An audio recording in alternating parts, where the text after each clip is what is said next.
자, 오늘 이제 전 시간에 이어서 그 정비 사업의 시행 방식에 대해서 한번 살펴보도록 하겠습니다. 우리 전 시간에 도정법에 의한 그 정비 사업의 종류들을 한번 살펴봤죠. 주거환경 개선 사업이라든지 주택 재건축, 주택 재개발, 그리고 도시환경 정비 사업 등 기본적인 법들에 의해서 어떻게 진행되는가 살펴봤다면, 그런 사업이 결정되고 나서 이제 그쪽을 새로 플래닝 했을 때, 뭔가 새로 개발을 했을 때 어떻게 할 것이냐. 그러니까 뭐 다 철거를 하고 뭐 건축물 만들고 그와 같은 사업 시행 방식을 좀 살펴볼 텐데요. 우선 현지 계량 방식과 공동주택 방식, 그리고 현지 계량 방식과 이제 비교를 좀 한번 해볼 것이고, 그리고 수용 또는 사용 방식과 환지 방식 등에 대해서 한번 살펴보도록 하겠습니다. 기본 개념 요것과 뭐 비슷해요. 비슷한 내용인데 약간 용어가 달라질 테니까 그래서 하나하나 좀 살펴보는 시간을 갖도록 하겠습니다. 자, 현지 계량 방식. 자, 현지 계량 방식이란 지방자치단체장이, 즉 지자체장이 정비구역 내에 정비 기반 시설을 정비하고, 즉 노후 불량된 정비 기반 시설을 누가 한다? 공공에서 정비를 하고, 토지 및 건물 소유자 스스로 주택 등 건축물을 개량하여 신축하는 방식이다. 자, 기본적으로 우리 주거환경 개선 사업이나 주택 재개발에서 좀 적용이 될 건데요. 그런 거죠. 정비 기반 시설, 도로나 뭐 상하수도와 같은 인프라들은 공공에서 관리를 해줄 것이고, 개별적인 소유의 뭐 건물이나 토지들은 개개인이 이렇게 유지보수를 하는 거겠죠. 그래서 뭐 일정 부분 정비구역이 지정이 된다면 뭐 금전적인 지원 혜택을 주는 경우도 있을 것이고, 아니면 이제 주변 인프라는 고쳤으니까 뭐 개개인들이 알아서 해라, 뭐 이런 식으로도 바뀌어주겠죠. 그래서 현지 계량 방식은 어떻게 보면 이제 소극적 개발이죠. 그렇죠? 소극적 개발, 그 수복형 재개발이다라고 하는 또 인프라만 이렇게 고치게 되는 경우를 볼 수 있을 것 같습니다. 그래서 영세 주택 건설 업자들이 개입하여 건축법의 특례를 이용한 다세대 주택을 집중적으로 공급하는 경우다. 그래서 우선 영세 주택 건설 업자, 그러니까 조그만 소규모 업체가 들어와서 다세대 주택을, 우리 다가구와 다세대 구분을 한다면, 다가구는 소유자가 한 사람의 여러 집이 들어온 거고, 그렇죠? 다세대는 아파트와 같이, 연립과 같이 개별적인 건물 하나 호마다 소유자가 들어오게 되는, 연립과 같은 빌라 같은 걸 생각하면 되겠죠. 그래서 건축법 특례, 어쨌든 20세대 20호 미만의 건축을 지원했을 때, 그 주민들의 주거 안정을 위해서 지원했을 때는 약간 세제 혜택이나 이런 부분이 충분히 있고, 금융 지원도 들어온단 말이죠. 그래서 그런 부분을 활용해서 주거 환경을 정비할 때 공급하는 방식이다, 이렇게 생각해 보시면 될 것 같고요. 자, 시행자는 이제 지방자치단체장이 진행을 할 것이고, 주택 건설은 단독과 공동주택 또는 개량을 하겠다. 그래서 기본적으로 이제 현지 개량 방식은 그 지역에 있는 곳을 약간의 개량을 한다는 개념이고요. 토지 소유권의 소유권의 변화가 없다. 기본적으로 원래 있던 도로와 같은 인프라는 공공에서 유지보수 해주는 거고, 그 옆에 붙어있던 학집 같은 거, 개인 소유자들이 보수만 하다 보니까 소유권의 변동은 들어오지 않는다. 자, 이주대책 보면요, 공공시설에 저촉되는 경우 토지 소유자는 보상금을 주고 세입자는 주거 이전비 마련한다. 자, 이거 무슨 말이냐 하면요, 이렇게 사이트 플래닝 있잖아요. 사이트 플래닝을 하는데 여기에 도로가 나옵니다. 자, 도로가 있었어요. 그러면 여기에 내가 A라는 사람의 토지가 있었으면 도로에 끼고 A 토지 소유권의 변화가 없잖아요. 근데 이 도로가 너무 도로가 작아. 그럼 도로를 어떻게 해요? 확폭을 시키는 거죠. 확폭을 시켰는데 그 과정에서 뭐 B라는 토지의 소유자가 이만큼이 도로로 편입된다. 도로 개설하면서 집이 좀 깎여 나갈 수 있는 거잖아요. 그럼 이랬을 때 어떻게 한다? 이런 부분에 대해서 공공시설에 저촉된 경우, 공공시설 계획, 즉 도로가 건설됨으로 인해서 공공시설에 저촉된 경우 보상을 해주고, 이 집에 살고 있던 세입자가 있다면 주거 이전비, 이사 비용을 대준다는 거죠. 개념은 그렇게 어렵지 않은 개념일 거고, 우리 전에 배웠던 이제 수복형 개발, 뭐 이런 거 같이 매치시켜서 공부하시면 될 것 같아요. 자, 그래서 이와 같은 사업을 했을 지원은 어떻게 되냐. 자, 자금에 대해서 융자를 해주겠다. 그러니까 계량자금이 어떤 거예요? 주택, 개별적인 토지 및 그 건축물 소유자한테 계량할 수 있는 자금을 빌려준다는 거죠. 아마 빌려주니 저렴한 이자율이 있을 것이고, 자, 건축법의 특례가 또 적용이 될 것이고요. 공공기반시설의 설치를 공공에서 지원해준다. 즉, 기존에 있었던 도로가 너무 부실하다. 그러면 그 도로를 뭐 키워주는 것, 이런 게 다 공공시설 지원이니까요. 또한 세제를 지원해주고 국공유지를 우선적으로 잉여하겠다. 그러니까 양여하겠다. 기본적으로 국공유지, 국가나 공공의 소유의 토지가 있으면 그런 부분을 활용해서 진행을 한다. 그래서 아무래도 이제 우선 목적은 우리가 도시 환경이 안 좋아졌고 그 환경을 개선해야 되는 것이 공공의 가장 큰 목적이라면 그 목적을 달성하기 위해서 정부에서는 이제 뭐 세제라든지 특례를 활용해서 법적인 지원을 도와주는 것이고 개인한테는 이제 자금적인 혜택을 줌으로써 그 도시 환경을 개량하자, 그런 취지가 될 것 같아요. 자, 사업 방법은 사업 시행에 따라서 주민이 주택 건설 및 개량, 해당 지자체 단체장은 공공시설의 정비 및 확충을 담당한다. 그러니까 계속 같은 얘기예요. 주민 같은 경우는 어떻게 한다? 주민 같은 경우는 자기가 살고 있는 집 건축물들을 고쳐줄 것이고, 공공에서는 인프라를 구축하는 게 현지 개량 방식이다. 그래서 주거환경 정비 사업이나 주택 재개발과 같은 사업에서 좀 진행이 되고요. 도시환경에서도 현지 개량 방식이 적용될 수 있습니다. 자, 시행 절차는 이제 건축 신고가 들어오고요. 개량 자금을 신청해서 준공 검사가 들어가는, 기본적으로 내 건물 고치겠습니다. 소유자가, 개별적인 토지 소유자가 제 건물 고치겠습니다. 그러면 개량 자금 지원해 주십시오 하고 신청을 하는 거고, 준공 검사를 통해서 지원이 들어오게 되는 그와 같은 과정이 나온다.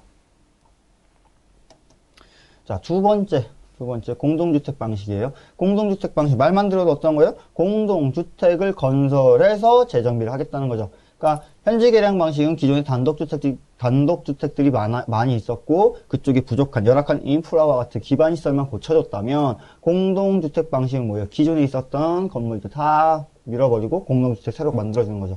그러니까 전면 철거 재개발의 방식이잖아요. 앞에 거는 수복 재개발이었다면 지금 현재 뒤에 거는 철거 재개발로 볼 수 있겠다.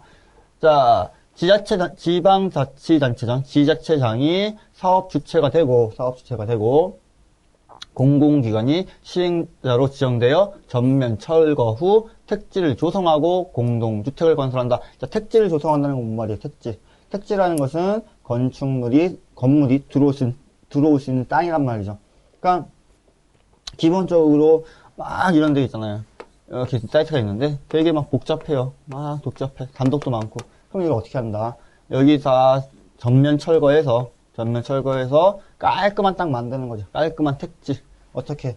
성토와 절토, 땅 매립하고 채우고 해서 평탄지 만들어주면 깔끔한 땅에다 어떤 거? 공동주택을 올리는 거겠죠.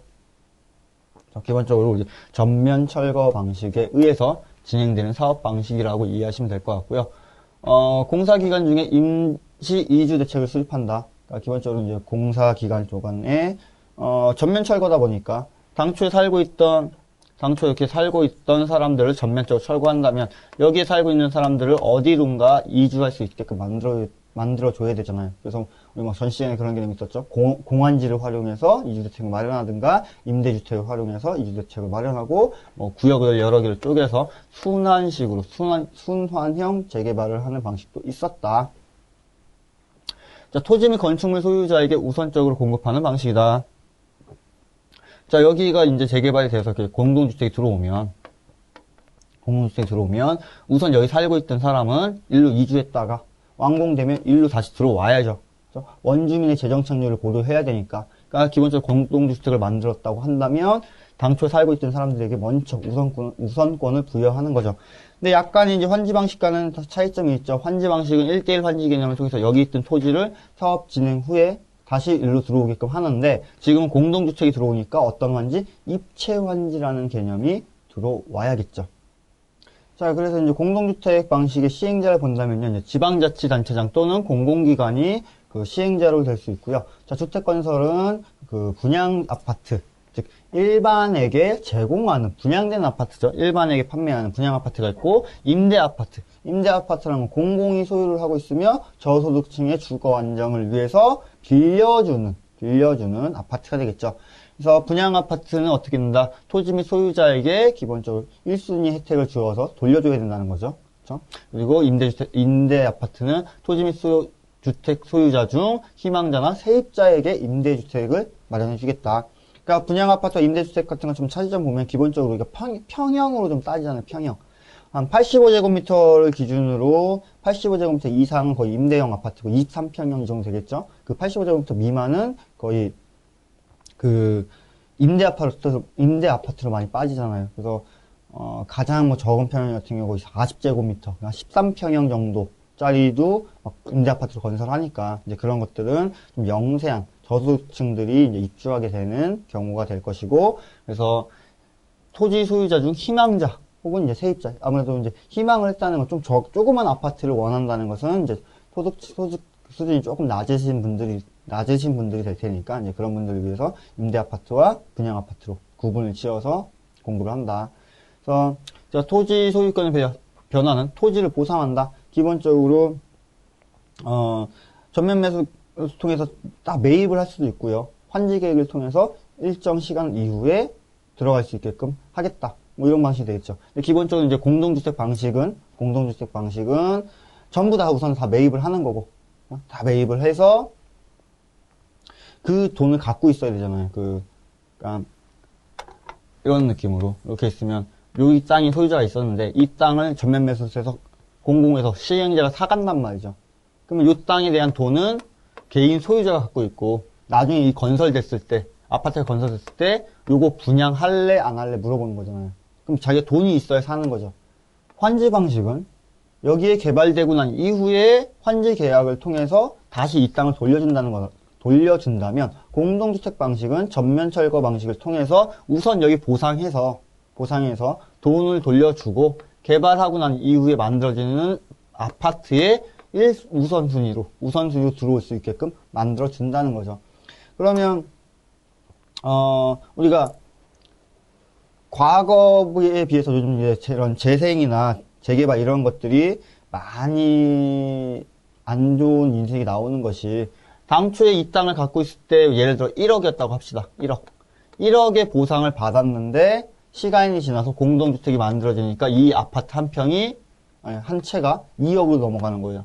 그럼 1억을 갖고 있던 사람은 가만히 있었으면 내 집 잘 살고 있었는데 갑자기 재건축 재개발 통해서 그 집이 2억이 돼버리니까 내가 살 집이 없어진다는 거죠. 그럼 1억 가지고 다른 동네에 가서 집 산다? 또 집을 못 사고. 그러니까 이런 것이 악순환 되다 보니까 사람들이 이제 재건축 재개발 한다고 하면 막 데모하고 막 이렇게 말려지게 되는. 그러니까 조금 이제 상황이 이제 변화해지는 거죠. 그렇죠? 그러니까 흐름을 다시 한번 좀 제대로 이해를 해보시면, 그러니까 과거에는 재건축을 통해서 이 땅을 보상을 받았어요. 1억에 대해서. 그럼 1억을 받고 뭐 임대주택이든 어디든 잠깐 이사 갔다가 새로 건물 들어오면 일로 이주했습니다. 분양받아서. 근데 1억 가지고 1억으로 들어오면 좋은데 아파트를 건설하니까 가격이 2억을 뛰었어. 못 들어가잖아요. 그러니까 사람들이 반대하는 거죠. 이런 개념들 좀 이해하고 있으면 여러분 조금 더 도시를 바라보는데 좋을 수 있다. 자, 그래서 이주대책은 어떻게 하냐? 토지 및 건물 소유자는 보상금을 통해서, 그렇죠? 별도의 이주대책을 마련하는 것이 아니라 너 땅 있을 거 살게. 전면 매수 방식이죠. 그렇죠? 그냥 사줄게. 자, 세입자는 주거 이전비와 공공임대주택의 입주 중에 퇴기를 한다. 그러니까 이사 비용 받아가든지 아니면 나중에 개발되고 난 이후에 공공임대주택에 입주를 할 것인지를 선택을 하자. 그래서 아무래도 그 공공임대주택 같은 경우는 그 저소득층을 위한 주택이다 보니까 이와 같은 과정으로 진행될 것이다. 그래서 공동주택 방식은 기본적으로 가장 큰 게 전면 매수 방식을 택할 것이고, 전면 매수 방식을 택해서 보상금으로써 일반적인 그 사업을 진행한다는 거. 자, 사업 지원을 보면요, 이제 주택자금의 융자다. 그래서 주택자금의 융자. 기본적으로 아까랑 똑같은 개념이겠죠, 또. 이렇게 했는데, 여기 살고 있던 사람이 나갔어. 1억 보상받고. 새로 건물 들어오는데 이 건물이 2억이래. 돈 부족하죠. 그럼 어떻게 하는 거야? 주택 자금을 지원해 주는데 조건이 붙죠. 85제곱미터 미만의 아파트를 살고자 했을 때, 85제곱미터 이하의 아파트를 분양받고자 했을 때는 금융주택 자금을 지원해 주겠다. 그렇죠? 그리고 공공기반시설 설치하고 공유지를 무상으로 양효하는 것이 사업 지원 혜택이다. 그래서 이런 내용들, 이 개념을 한번 계속 생각해 보시면 돼요. 우리 공동주택 방식이든 전면매수 방식이든 당초에 있었던 땅을 보상했을 때 다시 돌아왔을 때 가격이 너무 뛴다. 그래서 당초에 살고 있던 사람들, 이 동네에 원래 살고 있던 사람들이 나갔다가 다시 못 들어오는 거죠. 그렇죠? 여기 살고 있던 사람들 우리 뭐라고 불러요? 원주민이라 부르잖아. 원주민. 그렇죠? 원주민의 무슨 율? 재정착률이란 말을 따지죠. 당초에 이 마을에 살고 있던 자기네 동네의 커뮤니티를 구성했던 사람들이 공사 기간 동안 딴 데 거주하고 다시 못 들어온다. 왜? 너무 땅값이 올라버렸으니까. 그래서 전면 매수 방식은 기존 커뮤니티를 붕괴시키는 그런 단점도 있다라고 우리가 얘기를 합니다. 자, 사업 방법. 사업 시행자가 토지 및 건축물을 매수 후 토지 소유자 등에게 보상금을 지급한다. 사업 시행자. 기본적으로 이제 사업을 시행하는 사람들이 토지 및 건축물 매수하는 거죠. 땅 다 사는 것이고, 보상금을 지급하고, 지구내 공동주택의 분양권을 부여한다. 그러니까 분양권이란 그 아파트에 들어올 수 있는 권한일 것이고, 그렇죠? 그 아파트를 건설하기 위해서 초반에 일정 자금을 미리 주는 거죠. 이런 과정을 통해서 사업을 진행한다. 그래서 사업 시행 계획 승인 신청을 하고 주택 건설 사업 계획 승인이 떨어진다면 공사를 착공하고 주택을 공급하는 일반적인 그냥 우리 공동주택 공급 방식과 동일하다고 볼 수 있겠네요. 그래서 공동주택 방식은 기본적으로 전면 철거 방식과 보상 위주로 진행된다는 거, 그 개념 이해하시고요. 자, 그래서 두 개의 비용을 좀 본다면 현지 계량 방식은 간단해요. 건축허가 신고를 해서 우리 집 고치겠습니다. 그러면 자금 받아주는 것이고 준공검사 및 이제 필증을 통해서 이 집 고쳤습니다라고 처리하는 것이고, 공동주택 방식은 계획 수립과 사업 승인과 사업계획, 공사 착공, 주택 공급 등 기본적인 우리 주택 건설 프로세스에 맞게끔 진행이 돼야 된다. 그래서 아무래도 이제 공동주택 방식이 좀 더 복잡하고 상황이 많이 달라지죠.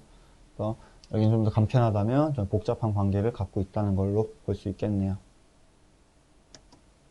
자, 네 번째 복합 방식입니다. 복합 방식. 자, 현지 계량 방식과 주택 건설 방식을 혼합한 것으로 지방자치단체장이나 대한주택공사 LH 등이죠. LH 등이 시행료가 되어 토지 및 건축물을 전면 매수하고 정리한 후에 환지로 공급하여 소유자에게 스스로 주택을 건설하게 하는 방식이다. 자, 기본적으로 이런 토지가 있을 때, 그렇죠? 두 가지 방식을 다 정리를 하는 건데, 이런 토지를 전면적으로 매수를 다 했어요. 그렇죠? 전면적으로 다 매수를 해가지고 어떻게 하는 거야? 기반시설 인프라 제대로 도로 잘 깎아주고 이 땅에 있던 소유자, 원래 소유자, 원소유자인 A한테 다시 돌려주는 거죠. 그럼 이 A 소유자는 여기에 필지에서 새로운 건물을 짓는 거죠. 다시 그냥. 약간 이렇게 개념이 헷갈릴 수도 있는데, 우리 현지 계량 방식은 기존에 있었던 도로만 조금 좀 바꿔주면 되고, 여기 건물도 좀 낙후됐으면 이거 보수한다고, 유지보수. 그렇죠? 공동주택 방식은 이 땅에 대해서 전면으로 매수해서 공동주택을 건설해버리는 거고, 여기 있던 소유자에 대해서는 그냥 원래 돌려주는 거고, 복합 방식은 두 개념을 좀 섞어서, 어쨌든 전면 매수해서 철거하고, 공동주택이 아니라 그냥 땅으로 팔아버리는 거죠, 땅으로. 땅을 팔면은 이 땅 팔았던 사람들이 뭐 개별적인 집을 짓 수도 있고, 조합을 다시 결정해서 여기서 공동주택을 건설할 수도 있을 것이고, 복합 방식은 이 두 가지 개념을 좀 섞어서 진행한다라고 보면 될 것 같습니다. 자, 다음으로, 자, 그래서 이제 공동주택 방식은 지방자치단체장 또는 공공기관에서 진행되며 단독주택을 건설할 수도 있고 공동주택을 건설할 수 있으며 개량할 수 있다. 기본적으로 다 들어올 수 있다는 거고요. 토지는 보상, 전면 매수를 하다 보니까 토지는 보상금을 지급해서 처리할 것이고요. 사업재원은 계량자금을 융자해주고 건축법 특례, 공공기관의 설치, 세제, 국공유재 무상 양형 기본적으로 지원해주는 혜택은 동일하죠. 아무래도 두 개가 크로스로 중복되다 보니까. 사업 방식은 사업 시행자가 토지 및 건축물 전면 매수하고 환지로 공급하면 토지 및 건축물 소유자가 주택을 건설한다. 자, 기본적 개념을 본다면요. 우리 사업 시행, 현지 계량 방식은 사업 시행자가 기반 시설을 유지 및 보수하고 개별적인 소유자가 건축물을 개량했던 거고, 공동주택 방식은 사업 시행자가 전면 매수를 통해서 공동주택을 건설해서 분양권을 지급하는 거고, 복합 방식은 시행자가 전면 매수해서 환지로 돌려주면서 개별적인 소유자가 건축물을 만들어주는 것이고, 세 개 약간 헷갈릴 수도 있는데 이 사업 방법에 대한 이해로 좀 이 차이를 보시는 게 가장 좋다. 그래서 아무래도 이제 개별적인 소유자가 건축물을 진행하다 보니까 건축신고와 계량자금 신청, 준공검사와 같은 현지 계량 방식의 개별적인 건축물 처리와 동일한 방법으로 진행되고 있습니다. 그래서 사업 현지 계량 방식, 공동주택 방식, 복합 방식의 서로 차이점을 인지하셔서 그 개별적인 사업이 왜 다른 것인지, 어떻게 다른 것인지를 이해하시는 게 가장 중요할 것 같고요. 자, 그래서 이렇게 마지막으로 좀 다시 한번 정리해서 본다면요. 우선 사업 방법을 이해하는 게 가장 좋을 것 같아요. 사업 시행 방식에 따른 구분이니까. 현지 계량 방식과 공동주택 방식, 그리고 혼합 방식, 세 가지 방식이 유형이 있었는데, 자, 현지 계량 방식은 어떻게 들어왔어요? 사업 시행에 따라서 주민이 주택 건설 및 계량, 해당 지자체 단체장은 공공시설의 정비 및 확충을 담당한다. 자, 공공에서는 도로와 인프라들을 만들어주고요. 개별적인 소유자들은 어떻게 한다? 건축물을 만들어주는 거죠. 그렇죠? 그럼 여기 따라서 토지의 보상 관계 같은 경우는 아무것도 없었죠. 권리 변화가 없잖아. 원래 있었던 땅 주변에 인프라만 개선이 되는 것이고, 그 자기의 집을 고치기 위해서는 뭔가 주택자금의 융자라든지 세제 지원이라든지 이 같은 혜택을 통해서 그 주거 환경을 정비를 했고요. 공동주택 방식 같은 경우 사업 시행자가 토지를 전면 매수하고 토지 소유자 등에게 보상금을 주고 돈을 돌려주고 지구 내 공동주택 분양권을 부여하겠다. 기본적으로 사업 시행되면 전면 매수해가지고 이주대책 마련해주고 그 돈을 가지고 끝나는 거고, 1차적으로 끝나는 거고, 사업 시행자는 아파트 좀 지어서 그 원래 살고 있던 사람들 다시 당신들 여기 다시 들어오겠습니까? 의견 물어봐서 들어온다고 하면 분양권 주는 것이고, 근데 대다수가 못 들어오니까 문제가 생기는 거죠. 과거에 1억짜리가 1억 가지고 잘 살고 있던 집이 2억이 돼버렸다. 그럼 어떻게 들어가? 못 들어간다는 거죠. 그러면서 이제 막 데모가 일어나는 거고, 이제 재개발하지 말자, 재건축하지 말자, 막 이렇게 막 떠들어가 되는 사회 문제가 만들어지고 있는 경우죠. 자, 그래서 이 복합 방식 같은 경우 이제 두 가지 장점을 이제 믹싱된 것인데, 시행자가 토지를 전면 매수하고 환지로 공급해서 토지 및 건축물 소유자가 주택을 건설하는 방식이다. 그래서 두 가지 섞였죠. 사업 및 시행자가 토지를 전면 매수하고 주민들이 개별적인 건축물 개량을 하게 되는. 그래서 여기 같은 경우는 이제 소유권이 전면 매수다 보니까 넘어갔다가 그 넘어간 이후에 개인들이 알아서 건축물들을 진행하자는 거죠. 그래서 현지 계량 방식이 가장 소극적인 방식이고 가장 적극적인 방식일 것이고, 그렇죠? 이제 중간에 갭이 있는 것이겠죠. 그리고 재정 착률, 여기는 원주민의 커뮤니티, 기존적인 그 주거민들의 커뮤니티가 존속시킬 수 있다면 거주민의 커뮤니티가 붕괴되는 우려가 있는 부분이고요. 일반적으로 이제 사업 수익성이나 이런 것 때문에 다 공동주택 시행 방식이 많이 적용되죠. 공공의 지원을 한다고 하지만 그 부분에 한계가 있고. 그래서 이렇게 우선 1차적으로 그 재정비, 재건축, 재개발 혹은 주거환경 등의 재개발을 할 때 어떻게 사업이 진행되는가에 대해서 한번 살펴봤고요. 이거 이외에도 이제 조금 더 뒤들어가서 전면 매수 방식과 환지 방식은 또 어떻게 차이가 있는가, 그런 걸 또 한번 살펴보는 시간을 갖도록 하겠습니다.